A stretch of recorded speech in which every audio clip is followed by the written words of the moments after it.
Bienvenidos al tercer episodio de la tercera temporada de Furia Pop. Hoy traemos un tema sumamente relevante respecto a algunas situaciones que se están presentando en la realidad de Costa Rica y los aspectos del arte, de la política, de la fotografía y incluso de la comedia. He llegado a ver. Hoy tenemos una invitada especial que ahorita se la vamos a presentar y el tema que vamos a estar tratando hoy es el de la cultura de la cancelación. ¿Cómo se ve esto desde las diferentes perspectivas sociales? Y nuestra invitada de hoy es Larisa Arroyo. Larisa, muchísimas gracias por estar aquí con nosotros. Encantada, más bien muchísimas gracias por la invitación. Azul, hola, hola, ¿cómo estás? Súper bien, súper feliz de estar acá. Gracias a las dos por compartir el espacio. La verdad que es un tema súper apasionante que tiene un montón de hilos en lo social, en lo legal, en lo filosófico y creo que es importantísimo hablarlo, especialmente en esta coyuntura nacional que estamos viviendo. Exacto, creo que para dar un poquito más de relevancia temporal a qué es lo que está sucediendo, Azul, creo que fuiste quien estuvo más al tanto de todo el despertar, podría despertar porque creo que lamentablemente eso es algo cíclico, ¿verdad? En redes sociales vemos este tema una y otra vez despertar, entonces ponernos un poquito más en contexto de qué es lo que está sucediendo y qué nos lleva a tener esta conversación, lamentablemente, una vez más. Claro, pues toda la cultura de la cancelación a nivel global está como desde hace varios años bastante en el radar, se ha dado mucho, ¿no? Como esto de cancelar especialmente a personas del ámbito público, artistas, del deporte, el entretenimiento en general. Acá en Costa Rica, pues en redes sociales lo vemos desde hace un montón de tiempo. Sin embargo, en los últimos días, en las últimas semanas, se ha presentado la denuncia justamente acá en el país de varios artistas, eh, hombres, digamos, que están relacionados, como decía Pri, al ámbito de la música, del teatro, de la pintura, especialmente, pero en general sobre arte.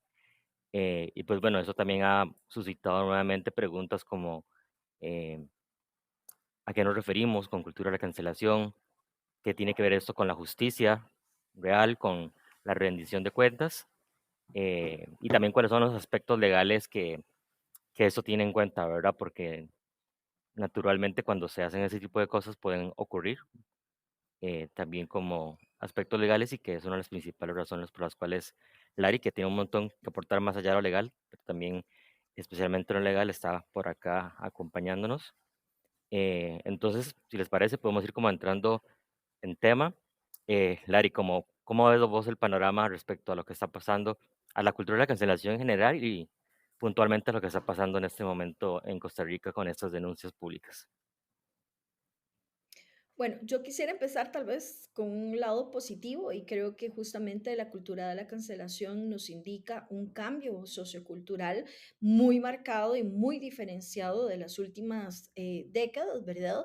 En el sentido de que efectivamente nos hemos ido acercando un poquito más al reconocimiento, particularmente de las mujeres y de lo femenino, como igual o equivalente a los hombres o lo masculino, ¿verdad? Y eso lo planteo porque justamente parte de la problemática que tenemos que poner sobre la mesa es el hecho de que si no nos reconocen como iguales, pues claramente va a haber un trato diferenciado y ese trato diferenciado puede incluir violencia que incluye, por supuesto, muchas veces violencia sexual de distintos tipos, ¿verdad? Que puede ser sexualización por ejemplo, en la publicidad, puede ser también todo el tema de grooming o relaciones impropias, que ahora lo conocemos como relaciones impropias, ¿verdad?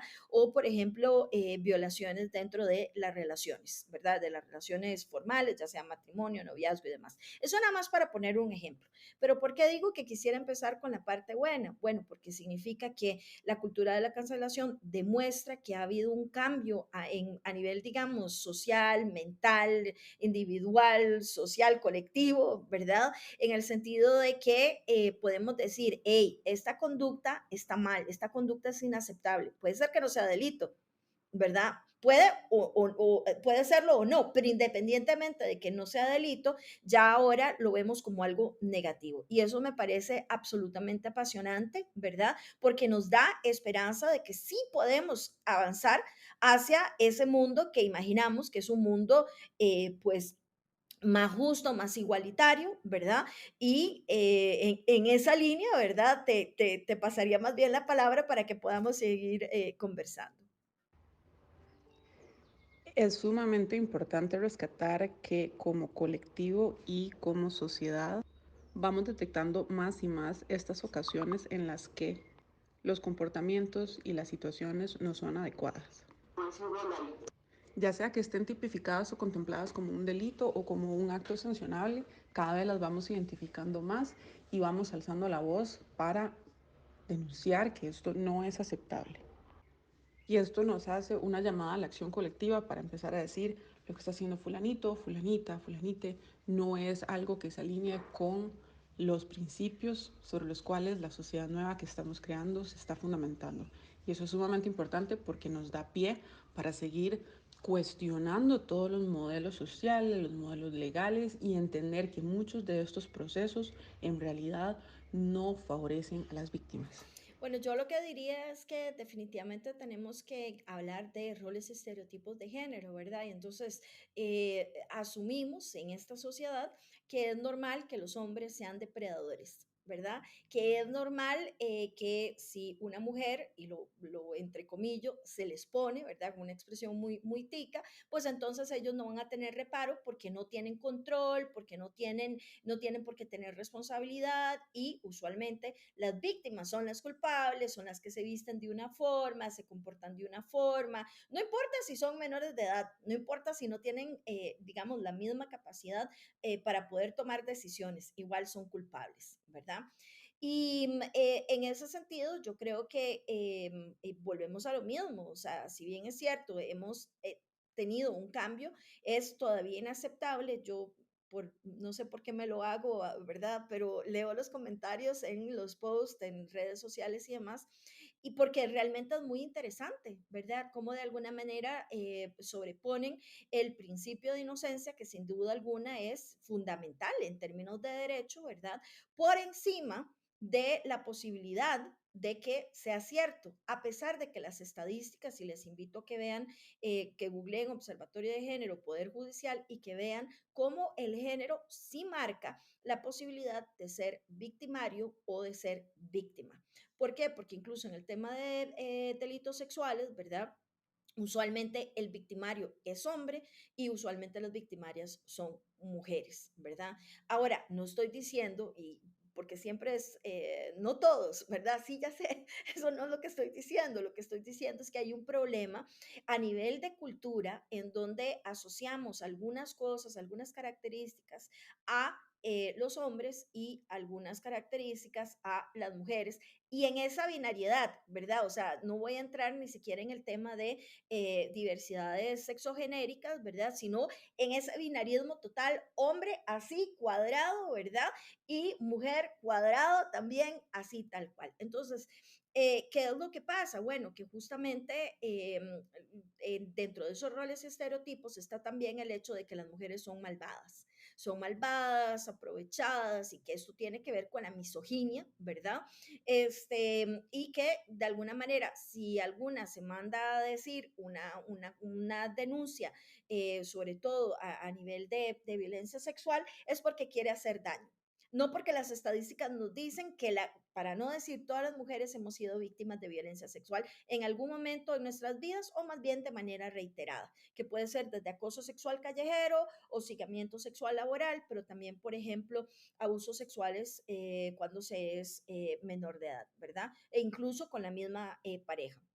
Entonces, en ese sentido, este encubrimiento, ¿verdad? Por así decirlo, decir, no, pero le vamos a arruinar la vida. Y a mí me llama mucho la atención cuando se utiliza este argumento de, pobrecito, lo va a perder todo, va a perder la familia, usted está afectando a la familia con esta denuncia, piénselo bien, vea que el trabajo, todo lo que ha hecho, ¿verdad? O sea, como si las personas no fuéramos integrales y si nuestra conducta no tuviera repercusiones en todos los niveles. Yo soy activista, yo soy abogada y definitivamente mi conducta personal, individual, en pareja, con en mis amistades, en la vecindad, en todo lado, de alguna manera marca también, ¿verdad? Ese qué hacer marca, por supuesto, quién soy y la responsabilidad que tengo que tener. Entonces, ahora, yo no sé si han escuchado, pero es que antes no se consideraba eso mal. Eso pasó hace 10 años. ¿Verdad? Entonces, incluso pasa mucho con artistas, ¿verdad? Pensemos un Picasso que fue un abusador terrible, ¿verdad? Y evidente, y decir, no, pero es que las obras son muy bonitas, él es muy bueno, sí, bueno, pero no le quita lo que hizo, aunque en ese momento, ¿verdad? No fuera reconocido como tal, porque estamos hablando de hacerle daño a una persona. ¿Verdad? O sea, puede ser que en algún momento eso no fuera delito. Por ejemplo, las relaciones impropias fue un terrible avance que es prácticamente excepcional en Costa Rica. En la gran mayoría de los países no tenemos esto, no se habla del grooming. Entonces, cuando hablamos de ya un poco como para entrar en el tema de la cancelación, ¿verdad? ¿Qué es lo que pasa? Las víctimas tienen posibilidad de denuncia en este contexto en donde incluso el mismo sistema formal de justicia no les permite poder hablar. Primero porque no es accesible. ¿Quién puede entrar en un proceso sin dinero para poder tener acompañamiento legal y acompañamiento psicológico? Porque está comprobado que una persona que no tenga esas dos no puede sostener la denuncia, más si se es menor de edad, más si el agresor es, digamos, de la familia o muy cercano o del trabajo y demás. Entonces, bueno, de alguna manera, la cultura de la cancelación viene a aliviar una problemática de acceso a la justicia porque no se está resolviendo, no lo podemos resolver. Y socialmente, entonces, bueno, si no lo resolvemos de este lado, lo resolvemos del otro. Claro, totalmente. A mí me llama mucho la atención esto que decían sobre que lo primero que dicen muchos hombres es, eh, pero no todos, yo no. Y es como, o sea, de todo lo que hay que decir sobre esto, lo primero que vos estás a decir es, no todos, eso me preocupa, como que hagas tanto énfasis en eso me hace pensar que tenés cosas que ocultar, o que tenés, tal vez no de vos mismo, pero de tus amigos, o de tus familiares, ¿verdad? Que también son ahí como la complicidad, ¿verdad?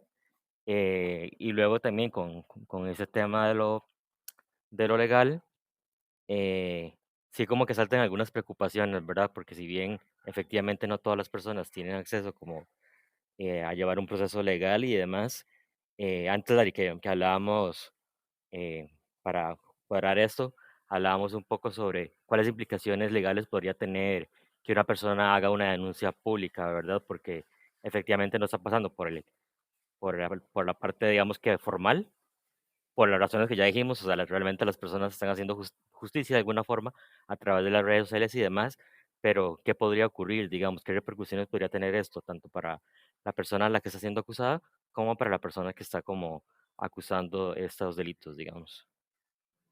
Bueno, yo pienso, por ejemplo, en el caso que creo que ha sido como el más viral, más, más famoso en los últimos meses, que es el de Viales, ¿verdad? En el caso de este entrenador.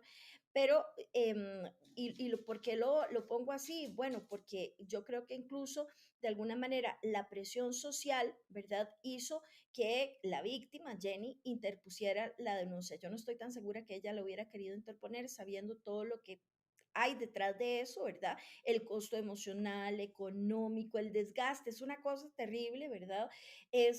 Pero de nuevo, la cultura de la cancelación, y en eso hay que tener mucho cuidado porque deberíamos recordar que todo proceso, ya sea de cancelación o formal en la justicia, ¿verdad? Tiene que tener a la víctima en el centro de todo. Eso significa que tenemos que buscar lo que la víctima quiera. Puede ser que la víctima no quiera hablar del tema, puede ser que la víctima quiera otra cosa totalmente de lo que la sociedad le está pidiendo, ¿verdad? Que puede ser denuncia, habla, dígalo. No, usted lo dice, usted lo habla, si eso es lo que usted siente, ¿verdad? Porque muchas veces el solo hecho de hablar puede ser justicia. Las víctimas callamos por tanto tiempo que el solo hecho de hablar puede darnos algún tema de no quiero decir satisfacción, pero sí como de alivio, ¿verdad? Por así decirlo. Porque además tras de eso somos culpables, ¿verdad? De callar. Entonces no hay forma, las víctimas no tienen forma de ganar, no hay forma.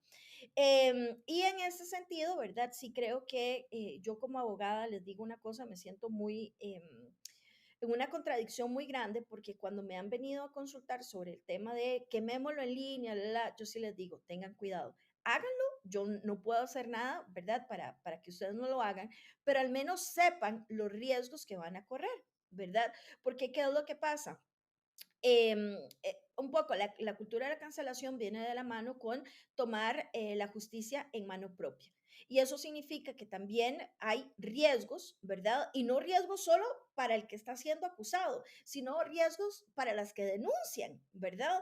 ¿En qué sentido? Bueno, por ejemplo, podría ser que vayan a perder el trabajo, puede ser que vayan a perder amistades, pero puede ser también, por ejemplo, que el denunciado vaya a interponer alguna denuncia por injuria, calumnias, ¿verdad? O sea, difamación. Y imagínense lo que significa, tras de que nunca pudo hablar, habla por primera vez y la demandan porque está mintiendo, porque está lo que sea, ¿verdad? Y a mí eso me da pánico. Y lo mismo con las colectivas o los grupos que acompañan, ¿verdad? A las denunciantes. Ellas también podrían ser denunciadas eventualmente. ¿Y con qué recursos? Porque usualmente estas cosas se hacen justamente porque no se tienen ni recursos económicos, ni recursos, digamos, en cuestión de conocimiento, ni siquiera emocionales. Entonces, a mí me causa una angustia total, ¿verdad? O sea, yo digo, a estos grupos les van a caer encima en algún momento, ¿verdad? O sea, ¿qué hacemos, verdad? Y lo otro es que recordar que la cultura de la cancelación no tiene una ética necesariamente alineada de protección a las víctimas. Entonces puede ser, por ejemplo, no sé, que un victimario sea denunciado, sacan una foto de él con la esposa y los hijos que son menores de edad. Y por supuesto, entonces estamos también, ahí sí les puedo decir que no corresponde, ¿verdad? Sacar fotos de menores de edad o exponerles, etcétera. No estoy diciendo que no haya que hacer la denuncia. Lo que estoy diciendo es que debería haber una ética detrás de eso y pues no todo el mundo la va a tener o no todo el mundo va a tener el conocimiento técnico para saber cómo se exponen a sí mismos o mismas y cómo pueden exponer a terceras personas que no tengan que ver con ese conflicto, digamos, que se está denunciando. Cosas que se me hacen muy, muy interesantes de lo que hemos estado conversando es lo poco centralizado que están todos los procesos en la víctima cuando la víctima es quien está realmente llevando la mayor parte y cómo dentro de esa rapidez que es como, ay, pero no se le estaba ocurriendo pensar en la carrera de Menganito, la familia de Menganito, porque nunca le damos la vuelta, ¿verdad? Y empezamos a cuestionarnos por qué Menganito nunca pensó en... Y creo que algo que nos falta mucho concientizar y sensibilizar de manera colectiva es el impacto que tiene el acoso o la violencia sexual de cualquier tipo. Aquí voy a tener un poquito personal, contando un caso que me pasó a mí, dejando así nombres y situaciones y todo de lado para que no hubiera ocurrido nada. Fue un proceso de hostigamiento sexual a nivel de trabajo, ¿verdad? Entonces, en su momento, quien era mi jefe, me hacía comentarios como, vieras que si yo quiero salir con alguien, ya yo no me fijo si es de tono culona, me fijo cómo se le mueve la cadera cuando camina para ver si él va cogiendo. Van a disculpar ahí lo explícito. Y entonces me decía, levántate y camina por el pasillo para ver cómo caminas. ¿Verdad? O sea, estamos hablando de cosas desagradables y yo dije, ¿qué es esto? ¿Qué? Eso fue prepandemia, entonces estamos hablando de que eso sucedió entre 2017 y 2018. Y yo dije, no, esto la verdad es inaceptable. Y tenía en ese momento esta carga que menciona Larisa de me sentía culpable por no hablar, sentía esta responsabilidad de que si yo no hacía algo al respecto, iba a ser casi que partícipe o cómplice directa de que a otras personas les sucediera lo mismo por parte de este hombre, ¿verdad? Y entonces me mentalicé a que Yo tenía que llegar y poner el cuerpo ante los golpes, ante el estrés, ante todo el impacto emocional y mental que este proceso iba a implicar, porque es mi responsabilidad social llegar y hacerlo, seguir el proceso correcto, como muchas veces le llaman. Y entonces yo me fui muy valiente pensando que esto era un proceso muy fácil, porque socialmente siempre nos dicen, ay, pero ¿por qué no denuncias? ¿Por qué no vas y hablas con recursos humanos? Habla con tu jefe, habla ta, hazlo público. Entonces yo dije, si tanta gente nos motiva a que lo estemos haciendo una y otra vez, bueno, debe ser sumamente sencillo, debe ser que el proceso es hermoso. Mm, y no. Y cuando se me plantearon las diferentes opciones, ¿verdad? De nada más mencionarse los recursos humanos si quiero ir a un expediente, o que recursos humanos hablara directamente con mi jefe, o que fuéramos por la vía legal, yo dije, no, pues vamos a hacerlo por la vía legal, vamos a sentar un precedente. Yo de repente hubiera deseado en ese momento saber lo que sé hoy, saber que ese proceso a mí como individuo me iba a hacer más daño de lo que yo imaginaba. Yo siempre imaginé que me iba a hacer mucho bien, que iba a sentir no sé, algún tipo de tranquilidad, y bueno, pues fue muy diferente. Y bueno, entonces el proceso empieza y lo que hace es que se lleva a un bufete externo a la empresa para que sea un ambiente lo más imparcial posible, ¿verdad? Yo por mi parte pedí representación legal, entonces tuve una abogada a mi lado que me estuvo acompañando en el proceso. Él, muy en línea con el comportamiento colectivo de los hombres, dijo, yo no necesito absolutamente a nadie que me represente. Yo me puedo representar solito. Dije, wow, la audacia, lo mucho que se la creen los hombres, ¿verdad? Que él puede representarse solo. Bueno, yo llegué con pruebas, con testigos, con cosas. Resulta que una compañera también dijo, mami, si me está pasando esto, hagamos una denuncia en conjunto, taca, taca, taca, taca, taca. La resolución de los abogados fue, le vamos a decir a él que se vaya una semana para la casa y le vamos a pagar. Y cuando llega esa resolución, yo la perdí. Para mí fue insultante, o sea, ustedes me están diciendo que realmente esa va a ser la resolución que van a dar por lo que él hizo. Ese es el precedente además que estamos sentando. Yo pegaba gritos, tuve un ataque de ansiedad terrible. Yo en ese momento tomé mi teléfono y llamé a mis jefes en Estados Unidos. Yo no sé cómo tan siquiera pude procesar una llamada internacional. Creo que en ese momento estaba en shock y nada más llegué y lo hice. Y me les planteé y les dije, o sea, ¿en serio esto es lo que ustedes quieren hacer? ¿Realmente este es el tipo de apoyo que como empresa ustedes me están dando? Y yo les gritaba, yo no sé cómo no me sancionaron, cómo no me echaron, cómo no me hicieron nada. Yo nada más les gritaba y les decía, ¿cómo es posible que sabiendo todo lo que yo presenté, ustedes van a permitir que un mae que me dice que me levante y camine enfrente de él para ver cuál es mi desempeño sexual, nada más le van a decir, váyase una semanita para la casa y reflexione, bebé? Vean, yo la perdí. Y no solo un proceso revictimizante, sino que exacerba, que potencia lo espantoso, lo humillante, lo terrorífico de estas experiencias. Y entonces yo no hubiera hecho este proceso. Y o sea, yo sé que ahorita yo no estoy protegida en una burbuja mágica de que algo similar me vuelva a suceder. Y si algo, ojalá que no, pero similar me vuelve a suceder, yo no lo hago. Así de sencillo, yo no me voy a exponer a estos procesos tan horrorosos. Es que no.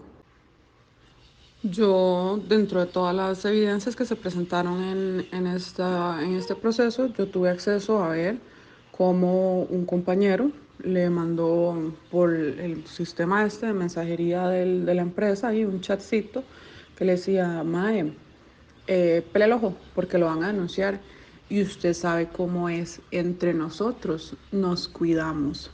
Así de explícito como se los estoy diciendo, yo lo vi con mis propios ojos. Y ahí es donde vemos que todo esto lo sostienen los mismos hombres. Los hombres se quejan del patriarcado y el impacto que tienen ellos, pero a la vez son partícipes supremamente activos del pacto patriarcal.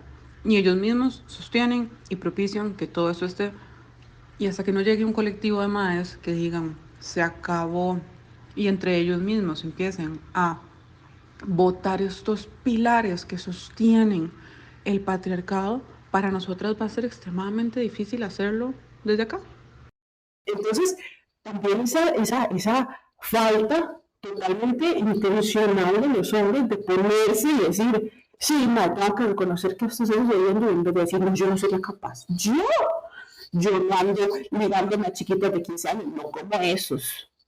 ¿Pero qué hace usted entonces? Cuestiónese qué es lo que hace usted día a día en sus interacciones. ¿Qué hace usted en la intimidad de su casa, en sus relaciones?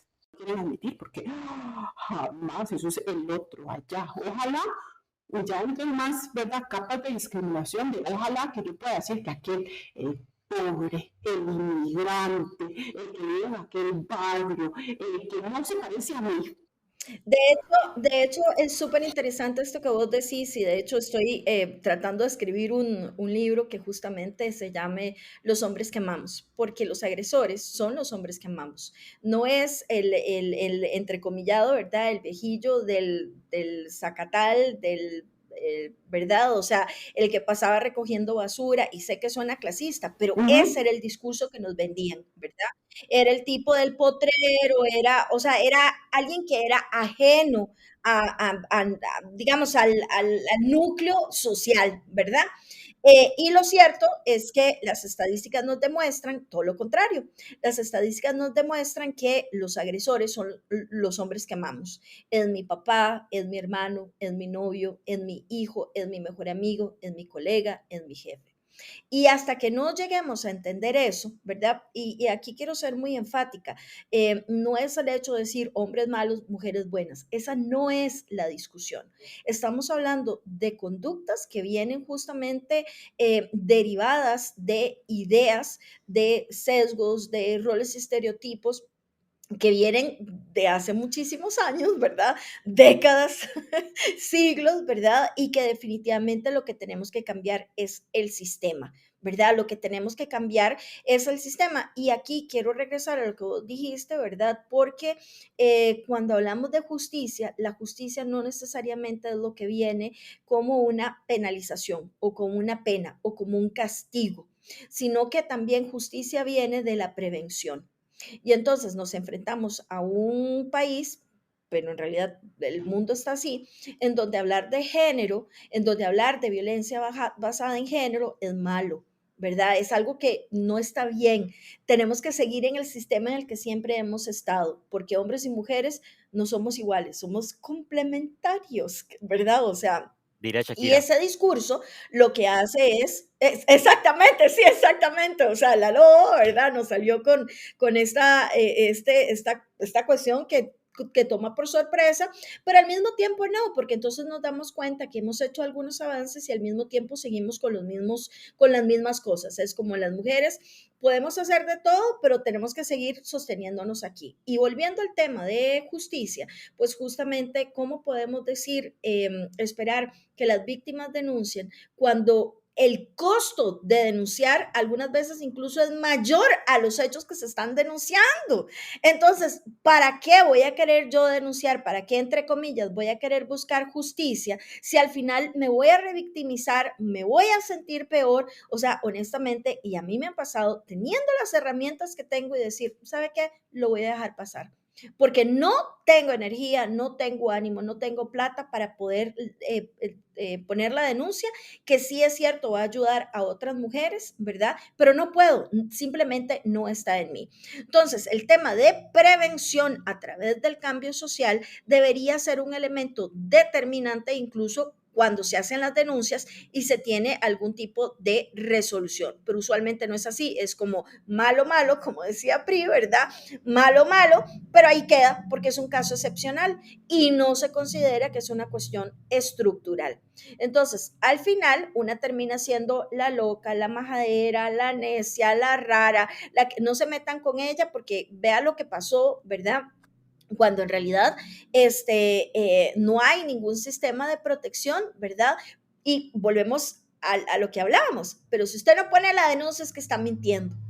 Entonces no ganamos, no hay forma de ganar en esto, o sea, esa es como la trampa, ¿verdad? En este sistema, en donde incluso algo que yo siempre menciono mucho es que, por ejemplo, hemos estado hablando de violencia sexual basada en género, pero recordemos que también puede ser violencia basada en género, digamos, en pareja, ¿verdad? Que esa es una de las cosas que algunas veces es más difícil. Entonces, ¿qué es lo que te dicen? Sos una despechada, es porque está ardida, es porque le fue infiel, ¿verdad? Me recuerdo que leí uno de los comentarios que decían, es que se la llevaron entre las patas cuando estaban en los 20 y el tipo de, ¿verdad? Que le llevaba 15 años. Y entonces ahí nos damos cuenta, por ejemplo, de que en la violencia doméstica no hay una sentencia. Usualmente no va a haber sentencia, la denuncia no es tal. La denuncia en realidad lo que conlleva es nada más medidas de protección en el mejor de los casos. Y entonces ya esto ha pasado a nivel incluso de diputaciones, ¿verdad? Donde lo que dicen es, sí, pero no es que él fue culpable, le pusieron medidas de protección que son nada más para prevenir, pero no es que hay una sentencia y nunca va a haber una sentencia. Entonces significa que nunca vamos a poder decir con certeza este hombre es un agresor, a pesar de que también es comprobado de que un hombre agresor no cambia y lo ha hecho con otras mujeres y lo seguirá haciendo en un futuro, ¿verdad? Entonces ahí es donde recuerden que yo empecé con la nota positiva, ¿verdad? Del cambio de más, pero todavía falta muchísimo porque estamos atrapadas. Realmente estamos atrapadas, eso sin mencionar que quienes representamos no necesariamente tenemos una perspectiva de género interseccional y de derechos humanos, ¿verdad? Porque eso no es lo que nos enseñan en las universidades cuando estudiamos derecho. Las personas que imparten justicia tampoco, incluyendo jueces y juezas, pero por ejemplo, ¿qué pasa con las personas que están en los órganos administrativos cuando hay una denuncia, por ejemplo, por hostigamiento sexual laboral o en lugar de estudio?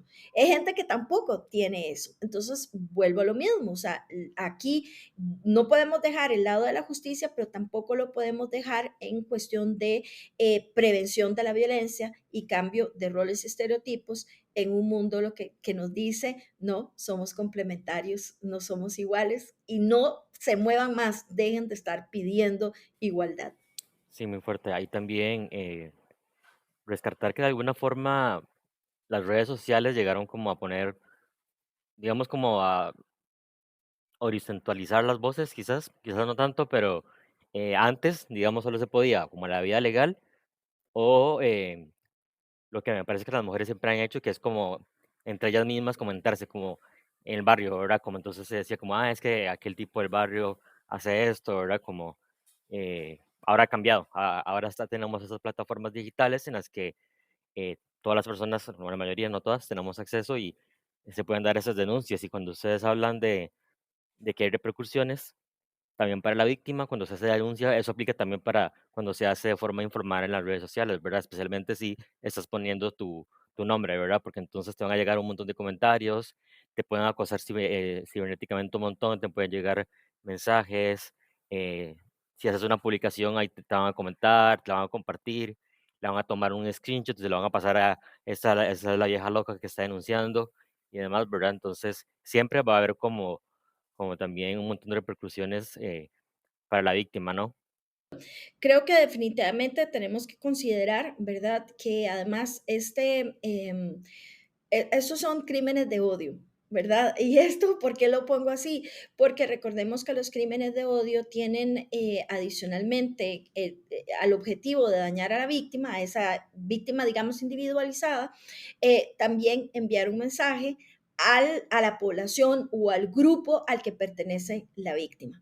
Entonces, cuando vemos, por ejemplo, yo oigo a PRI y la historia, en lugar de decirme a mí como, uy, qué PRI más valiente, qué bien que lo hiciera, yo lo que escucho es, ay, no, o sea, definitivamente yo tengo que autocontrolarme para no llegar a esa situación y si llego a esa situación, pues entonces más bien no tengo que actuar como PRI, tengo que, ¿verdad? O sea, tomar medidas para poder pasar por eso.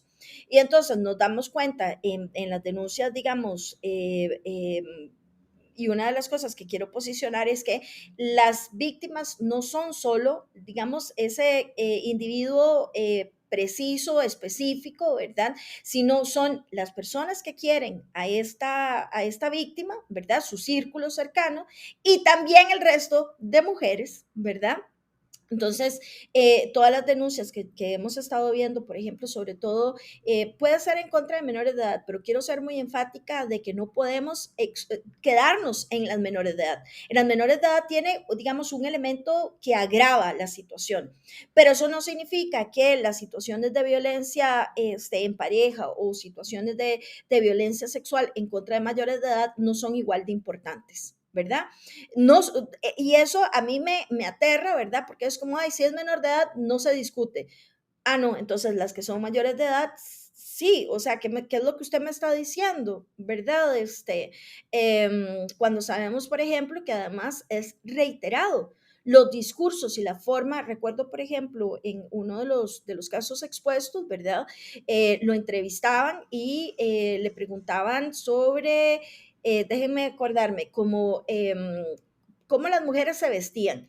Y entonces él lo que decía es que hay formas, hay como, cada lugar hay que vestirse diferente. Entonces eso de vestirse como muy corto, ¿verdad? De alguna manera es que no es que las mujeres se vistan así por ellas, sino que es para llamar la atención. Y por supuesto, lo que hay detrás de eso y lo que podemos leer es para que sean acusadas, ¿verdad? Para que los hombres hagan un movimiento.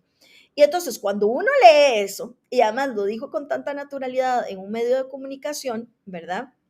A mí me queda clarísimo que ese es también un aleccionamiento. Es, si usted se viste así, usted se lo buscó. Que igual de todos modos, los delitos sexuales y las agresiones sexuales, ¿verdad?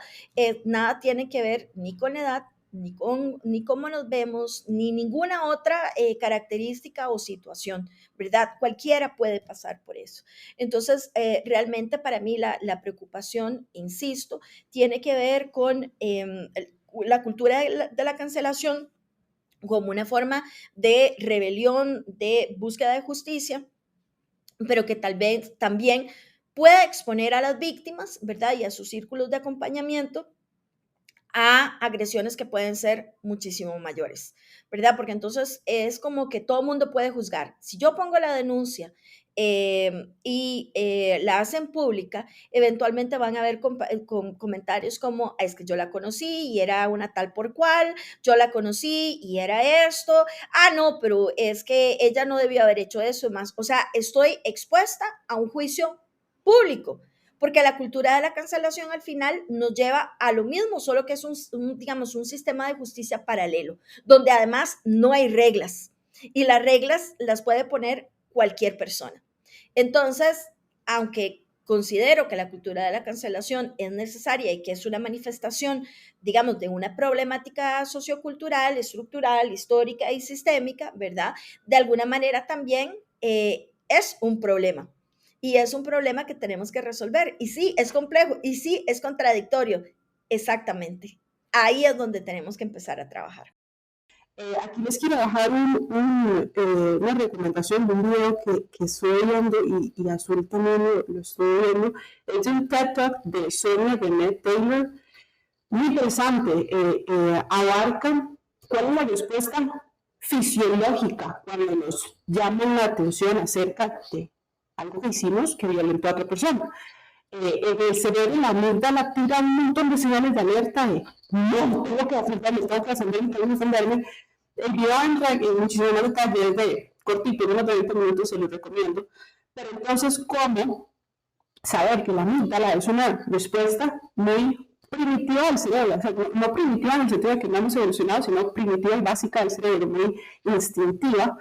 Y cómo con el nivel de conciencia que tenemos, podemos decir, no tanto que yo puedo bajar la guardia y realmente entender qué es lo que esta persona me está diciendo y abrir mi perspectiva para permitir este llamado de atención y a partir de este llamado de atención contribuir al cambio social. Pero yo sí creo que hay que tener esperanza, yo sí creo que hay que pensar, o sea, hay casos de éxito, no serán los máximos, pero sí insistir en que hemos tenido cambios y que tenemos que seguir en estas rutas, tenemos que seguir en este trabajo, no nos queda de otra, ya sé que no deberíamos trabajar en esto, pero a las mujeres nos toca, ¿verdad? O sea, estar ahí y no solo a las mujeres, mujeres, sino también las diversidades sexogenéricas, porque en realidad el tema de género abarca todo eso, ¿verdad? Y muchas veces lo que nos pasa es como que, bueno, solo de este lado y de este lado no trabajo, usted se arregla, ¿verdad? Y pues no, resulta que justamente la defensa de los derechos humanos y el camino hacia la no discriminación y la no violencia implica poder reconocer conductas que también tenemos, ¿verdad? Por ejemplo, yo en mi caso que he sido una activista bisexual muy visible, yo siempre reitero que recuerdo, estando en la U, yo hablé y discriminé a una compañera que era bisexual, ¿verdad? ¿Y por qué lo digo? Porque me tomó años entender, ¿verdad?, qué era lo que había detrás, que muy probablemente era un tema de bifobia, era un tema de también de desconocimiento y también de violencia heredada, ¿verdad? Y en ese sentido, yo creo que definitivamente el ver hombres, ¿verdad? Que tienen, y en eso quiero ser muy enfática, ¿verdad? Ver hombres que tienen conductas diferentes, ¿verdad? A partir de aprendizajes y demás, pues definitivamente nos indica que tenemos que seguir adelante. Ahora, y yo sé que va a sonar un poco como hippie esto, pero yo estoy convencida de que hay una parte que tiene que ver con el amor y con la conexión y tiene que ver con la vulnerabilidad y tiene que ver con el reconocimiento de la otra persona, independientemente de su género o sexo, ¿verdad? eh, como un ser sintiente, como un ser que definitivamente es igual. ¿Y por qué lo planteo de esta forma? Porque sin empatía, sin compasión, no hay forma de cambiar. La única forma realmente de entender este tipo digamos, de violencia y discriminación es pudiendo tener una conexión, ¿verdad? Y poder sentir en carne propia el dolor de las otras personas, ¿verdad? Y eso es algo que qué difícil, como lo planteamos en la justicia formal, ¿verdad? Y en las políticas públicas, pero estoy absolutamente convencida de que la apuesta de la humanidad tiene que ser por la vulnerabilidad, por la honestidad, por la transparencia y también por la fe en un mundo mejor. Y esto de reconocer que podemos sostener el dolor en manos amorosas, en un abrazo de amor y de compasión, y reconocer eso, te he lastimado y te he causado dolor, de la misma manera me repercute y me duele, ¿verdad? Y aquí ya yo me pongo un poco más como hipicilla porque yo sí creo que somos uno, ¿verdad? O sea, si yo reconozco mi misma humanidad en la otra persona, el daño que yo le estoy haciendo a otra persona me lo estoy haciendo a mí, y entonces puedo reconocer ese dolor en mí misma, ¿verdad? Cuando reconozco que dañé a alguien, de una vez lo siento en mí. Y, ojo, ¿verdad? Que reconocerlo no nos lleve a caer en esta autoflagelación de no, es que soy una persona terrible, ¿cómo lo fui a hacer, verdad? Y no encontrar ese espacio de sanar amorosamente. Sí, totalmente. Y ahí también, bueno, eso me hace pensar en que si rompemos esos pactos patriarcales, clasistas, racistas y demás, va a ser un beneficio para todas las personas, incluso posiblemente muchos hombres piensen como, es que eso no me va a beneficiar, pero al mismo tiempo muchos van a decir, hey, pero es que a los hombres también nos violan, nos violentan, y es como, sí, efectivamente eso pasa, pero también es cierto que la mayoría de los hombres no denuncian porque tiene esa figura de masculinidad que es como que no nos ponemos en ese lugar de víctima, digamos, o tal, porque eso no es de hombres. Eh, y justamente como romper con todos estos regímenes, digamos, como de el patriarcado, romper con el pacto patriarcal también va a ser como un beneficio para toda la sociedad, también para que los hombres puedan ser como más vulnerables, puedan hablar cuando son agredidos, ¿verdad? Que sí, pasa. Y finalmente, si lo abarcamos más allá del género, sino pues todo el tema de raza, clase, gordofobia y demás, definitivamente, si avanzamos, como ustedes dicen, desde el amor, va a ser un mundo mejor. Y a mí me gusta la idea de la esperanza. Yo creo que tenemos que conservarla. eh, pero bueno, ya se nos está acabando el tiempito, así que quisiera invitarles a si quieren dar como un mensaje final. Adelante. Lo que diría es si tenemos hombres que nos están escuchando, tal vez que puedan revisar o tomarse el tiempo para pensar si han hecho algo en su pasado que pueda constituir violencia o discriminación, ¿verdad? Que no es fácil, que claramente no lo es y que implica un grado de vulnerabilidad grande, pero que es posible volver sobre los pasos en el sentido de lo mínimo que se puede hacer es reconocer lo que se hizo, eso es lo mínimo, y por supuesto que a partir de ahí puede haber, pedir perdón si la víctima quiere y si lo acepta ese contacto y eventualmente tomar acciones para que no se vuelvan a repetir. Esas son acciones individuales, no voy a entrar en acciones colectivas, pero esa acción individual sería algo maravilloso, particularmente si son padres de familia. Y a nivel personal, esto es algo en lo que he estado enfocada en estos, tal vez, últimos par de meses, que no es solo complicado escuchar y recibir y estar vulnerable cuando alguien te hace un llamado de atención, ¿verdad? Cuando alguien llega y te dice, hey, me lastimaste, hiciste algo que de una u otra manera tuvo un impacto indeseable en mí, sino también a la hora de darlo. Y entonces, bueno, pues hay hombres en mi vida, ¿verdad? Amigos, colegas, familiares, mi pareja. em, entonces, como esta práctica amorosa también de llegar y compartir estas cosas y no callarlas y también de una manera, no sé, casi que priorizándome a mí misma y sabiendo lo que merezco, exigir que se me escuche con amor, ¿verdad? Y señalar que esto no es una agresión ni una violencia, sino que eh, es necesario para el desarrollo de las interacciones y de los vínculos.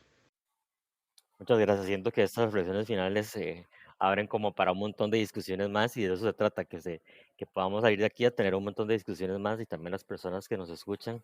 Entonces, bueno, no me queda más que agradecerles y como siempre poder estar en este viaje juntitas en este proyecto y siempre estar aprendiendo tantísimo. Y Lari, muchísimas gracias por estar hoy en el episodio. Aprendimos, como siempre, aprendimos un montón de vos en todo el tiempo que nos hemos conocido también. Gracias por venir a aportar a esta discusión tan importante, que ya lo veníamos hablando antes de este episodio y que de seguro seguiremos conversándolo en diferentes plataformas. Pero bueno, muchísimas gracias a las dos, muchísimas gracias a las personas que nos escuchan y hasta luego. Nos vemos en el próximo episodio. Chao. Chao, chao.